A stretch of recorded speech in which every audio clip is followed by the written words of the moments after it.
Hi everyone, I hope all is well. This week's Parsha is Parshat Noach. And in this week's Parsha, God tells Noach, go build an ark, get ready for the flood. Noach tars it on the inside, on the outside, and then he puts in this sohar, puts in this window.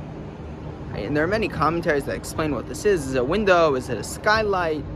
Is it some kind of a luminary rock? But as most Jews are, I wasn't really satisfied with these explanations. To me, there has to be more significance than it just being a window of some sort or a luminary rock to light up the teva. Right? I think there's more to it.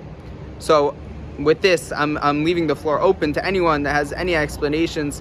Please share. I would love to hear. But here goes mine.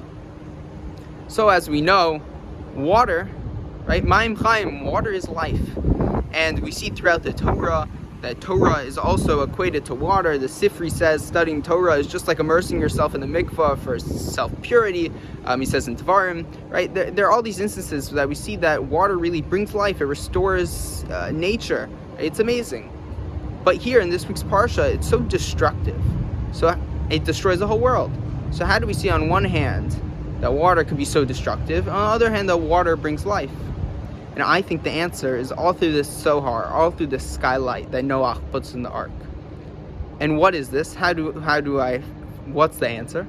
I think that this skylight brings perspective, right? Everyone, all the animals, all the people in the ark, they didn't have perspective of what was really going on outside, of what the water was doing.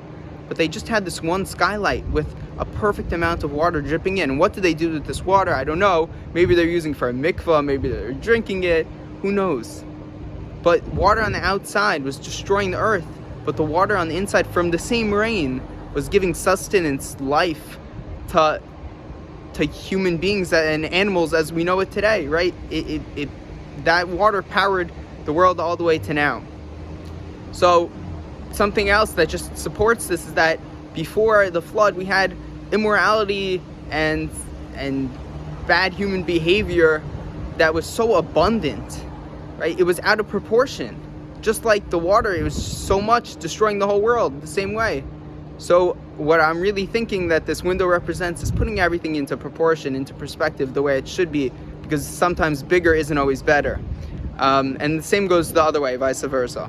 But my bracha to all of you, to all of us, is that we're able in our life to really realize things for as they are. And sometimes you might have too much of something, and sometimes you might have too little of something, but that perfect balance to let it through the skylight at the perfect drip or whatever flow was, that's ideal. That's what we all want to get to. And again, I really encourage everyone that has their own thoughts on the skylight to please share them with me. I'd love to hear what you think about. Also this week, I'm including a link from Rav Jonathan Sachs, a beautiful Dvar Torah that I think are just perfect in his words, so I'm not going to try saying them through mine. I recommend that you all listen to that as well, and I wish you all a Shabbat Shalom.